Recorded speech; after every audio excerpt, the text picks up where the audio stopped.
ser domingo de Adviento, como hemos dicho, es el domingo de la alegría. Se llama también Gaudete. Es decir, nos invita a experimentar alegría. El tema de fondo es la alegría. A ver, en cosas sencillas, nosotros nos preguntamos cuándo experimentamos alegría. Si preguntamos a los filósofos, dirán por el tema de la verdad, por el tema del bien, por el tema, ya pueden llegar, digamos, al deber cumplido, que no está mal, que es verdad. Pero en el plano de la fe no se trata simplemente de eso. Es decir, no es simplemente el fruto de un razonamiento. La alegría es una experiencia de vida, pero frente a una realidad concreta, personal y también, y nos dicen en el Evangelio, pues en la medida en que vemos que experimenta alguien la alegría, entonces nosotros estamos alegres, porque hay más alegría en el dar que en el recibir. Y ya nos viene a la mente el tema de los regalos, Navidad, chocolatadas, buñuelos, en fin, y después está el pesebre y en Sucre, estamos muy cerca, los chuntunquis, los bailes, bueno, la alegría de compartir con los niños, pero también con las personas más necesitadas. ¿Sí? Entonces, Sofonías hace un abordaje del tema de la alegría y se reitera, porque al principio dice, grita de alegría, después dice, alégrate, regocíjate de todo corazón. Y después todavía exulta de alegría a causa de ti. Entonces, de fondo, Sofonías invita al pueblo a experimentar la alegría. Por ejemplo, se entiende cuando el pueblo de Israel estaba en la esclavitud, estaban exiliados fuera de su patria, el volver para un exiliado, el saber que va a volver a su tierra, su casa, su familia, es por supuesto experimenta alegría, la alegría del encuentro con la familia, con los amigos, en fin. Y hay una de las cosas ahí que justamente podríamos decir también detrás de fondo, entender para quien está privado de libertad, de pocos, muchos años, cuando sabe que va a terminarse ese tiempo de privación de libertad y va a volver a su casa, por supuesto que es una experiencia grande de alegría. Pero bueno, detrás de fondo, la Sofonía nos invita a experimentar la alegría porque Dios no abandona a su pueblo, porque Dios está con su pueblo, el Rey de Israel, el Señor, está en medio de ti, dice. No te olvides, Dios no te ha abandonado, Dios está contigo en medio de ti, incluso en las situaciones de conflictos, en ese caso de conflictos armados, Dios es un guerrero victorioso, está contigo para que tú puedas vencer. Por eso se exulta de alegría a causa de ti. Y ahora el motivo de la alegría, que Dios renueva su amor. Y aquí podemos decir, cuando Dios renueva su amor, cuando nos perdona, ¿verdad? Nos da una nueva oportunidad. Por lo tanto, ahora sabemos por los sacramentos, el sacramento de la reconciliación, ¿no? El poder confesar nuestros pecados, que nos cuesta a todos. Sin embargo, cuando expresamos aquello, o sea, se ve en el fondo nuestra debilidad, nuestra flaqueza humana, pero hay un arrepentimiento sincero, hay un deseo de conversión, de cambio de vida. Entonces es la alegría del perdón, de sabernos amados por este Dios que tiene misericordia. Este Dios que no nos trata según nuestros delitos o nuestras culpas, sino nos da más de lo que merecemos. Y por eso Sofonías dice, lanza gritos de alegría, como los días de la fiesta. Entonces, un carácter festivo. Entonces, anticipadamente en este tiempo del Adviento, ¿no? Es ya meditar y tener presente la meta, podríamos decir, y la meta del Adviento es la Navidad. Entonces es el misterio de la encarnación del Verbo. Entonces ya experimentar la alegría de su presencia, que este Dios es un Dios con nosotros, un Dios Emmanuel, un Dios que viene por amor, este Dios que tanto amó al mundo, que quiso asemejarse, compartir nuestra naturaleza humana. Entonces esa es la alegría de aquel que viene, es porque nos ama y además viene no para acusarnos, no para condenarnos, sino porque lo que Dios quiere es nuestra conversión, nuestro cambio de vida. Por lo tanto, Dios quiere la conversión del pecador y que viva, entonces, y que viva con dignidad y con alegría. Por eso, San Pablo también dice, el Señor está cerca, no se angustien, etc. Este tema del Señor está cerca es el tema de la Navidad, ya vamos a celebrar.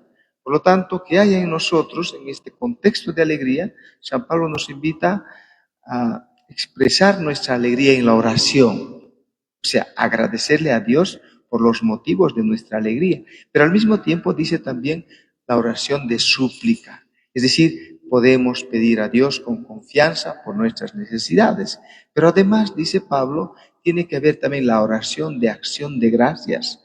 No te olvides cuántos favores has recibido de Dios, sea agradecido por el alimento, por el pan de cada día que recibas cada día. Entonces, da gracias a Dios. Entonces es una alegría que se expresa, ¿no?, en esta comunicación, porque la alegría no es para guardarlo, ¿no? Cuando sabemos que una persona está alegre, cambia su rostro, su fisonomía, ¿no? Las actitudes son más propositivas, digamos así, de buena voluntad. Y hay otro elemento que pone Pablo, que es importante, cuántas veces le echamos de menos, ¿no? En situaciones de conflictos, de bloqueos que hemos vivido, coyunturas muy difíciles, privados de nuestros derechos, de nuestra libertad de movimiento. Bueno, ahí nos hemos encontrado. Entonces dice aquí, la paz de Dios. O sea, la paz de Dios tarda, pero llega. Esa paz que nos da Dios es una paz duradera, es una paz verdadera, ¿no? Ya sabemos que esa presencia de Dios nos pone automáticamente en sintonía con nuestro Dios, que es nuestro Padre, con nuestro entorno, con las personas, con la naturaleza, en fin. En fin, entonces si Pablo todavía dice, la alegría tiene que ver con el corazón. Es muy bonito, ¿no? Con el corazón y el pensamiento. Entonces, ¿qué es lo que deseas hacer, piensas hacer? Además, tus intenciones nacen en tu corazón, que es el centro del amor, ¿no? Bien sabemos, hay que tomar decisiones, o podemos decir, abrir el diálogo y dar las soluciones de corazón, es decir, generosamente, con desprendimiento, entonces hacer las cosas de corazón y no solamente por el cumplimiento. Y bien, en este contexto, el evangelio que hemos escuchado de Lucas es bonito también porque le hacen, claro, San Juan Bautista es un profeta precursor del Mesías que prepara la venida del Señor y entonces invita a la gente a la conversión, al cambio de vida. La gente escucha, está en las afueras, en el desierto, y después viene al río Jordán. Y en el río Jordán predica, y predica duramente. No están esas palabras acá, que el hacha está ya próximo al pie del árbol y va a ser cortado, cosas así. Sin embargo, aquí nos muestra simplemente la importancia de la preparación. O sea, San Juan Bautista invita al pueblo a la conversión como preparación a la venida del Mesías. Por supuesto que es de suma importancia. Entonces, para nosotros, ¿no?, la preparación tiene que ver con la conversión, tiene que ver con el cambiar nuestro corazón para poder hacer no tanto cuanto nosotros podamos desear, por muy bueno que sea, sino ante todo la voluntad de Dios nuestro Padre. Bien, entonces aquí hay personas que se acercan a Jesús. Podríamos decir, al principio está la masa, o sea, multitud, muchas personas. Se acercan a Jesús, reciben el bautismo de conversión para el perdón de los pecados, Y bueno, ahí está la pregunta que también nosotros deberíamos hacernos, porque no es simplemente un pensamiento, el adviento o la conversión, sino son acciones. Y por eso dice, en principio, la primera pregunta, ¿qué debemos hacer entonces? Ojo, directamente está, ¿qué debemos hacer? No hay otra palabra que le antecede. Y entonces ahí está proponiendo Juan el Bautista el tema de la solidaridad. La solidaridad. Es decir, si tienes 2 túnicas, dale una al que no tiene. Tienes de comer, da a quien no lo tiene. Son cosas muy, digamos así, sencillas y que todos podemos hacer. Claro, podríamos preguntarnos nosotros, ¿por qué no ha dicho, digamos, Juan el Bautista, por qué no se ha referido a las celebraciones, a los ritos y a otras formalidades de cumplimiento, digamos? Que no está por ahí la atención para la preparación de la Navidad, sino está puesta la atención en el prójimo. Porque cuando hay conversión a Dios, hay conversión al prójimo. Automáticamente, si nos llevamos bien con Dios, buscamos llevarnos bien con los demás, por supuesto. Estamos en paz de Dios, con Dios, queremos estar en paz también con nuestro prójimo. Entonces es automático. Un segundo grupo que se acerca son los publicanos. Ya, los publicanos. Entonces era muy fácil, como ahora también podía ser, es personas que tienen que cobrar impuestos. Y bueno, ¿qué tenemos que hacer?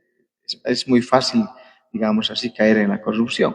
Entonces le preguntan ahí, hay otra palabra que antecede, si se fijan. Dice maestro, significa quien enseña, a quien hay que escucharle. Entonces le preguntan igual, ¿qué debemos hacer?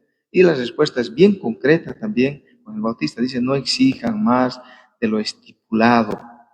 Entonces, en el tema de cobro de impuestos, a veces puede haber también corrupción, a veces se han presentado y sabemos, conocemos. Y bueno, y cosa que nos está haciendo una advertencia, la advertencia es a actuar con honestidad en las responsabilidades que están en nuestras manos. Y bueno, de esa manera podemos prepararnos. La honestidad prepara la venida del Mesías, del Salvador. Luego el tercer grupo que se presenta son los soldados. Podríamos decir, para nosotros es el ejército, es la policía, es decir, que quienes fungen en nombre, en nuestro caso, del Estado, en nombre del Estado, pero para que haya orden, entonces es necesario el tema de las armas, no necesariamente para usarlo, pero cuando sea necesario seguramente que sí. Sin embargo, entonces está la presencia ahí que tiene poder y que tiene las armas. Y a quien tiene poder y tiene las armas, automáticamente tenemos miedo. Entonces, ahí está. Y claro, pueden también ellos haberse sujetos de la tentación de la corrupción. Por eso les dice, cuando dice, ¿y nosotros qué debemos hacer? No extorsionen a nadie, no hagan falsas denuncias, conténtense con su sueldo. Y ahí nos está veniendo, ¿no? Den el justo precio, nos podríamos decir a veces en estas coyunturas, los precios suben, pero a veces de manera irracional. Y basta hacer comparación en el mercado o en Cochabamba en la cancha. Y vemos que un precio aquí, un precio allá, un precio en otro lado, pero ¿qué vamos a hacer? Tenemos que buscar ahora porque todo sube. Pero a veces los precios son demasiado costosos, o sea, no se justifican, ¿verdad? Pero no solamente es el precio, la otra cosa que nos preguntamos cuando hay el peso, tiene que ser también el peso justo, ¿verdad? Porque se puede engañar no solamente en el precio, sino también. Entonces son cosas pequeñas, hermanos, que están a nuestro alcance.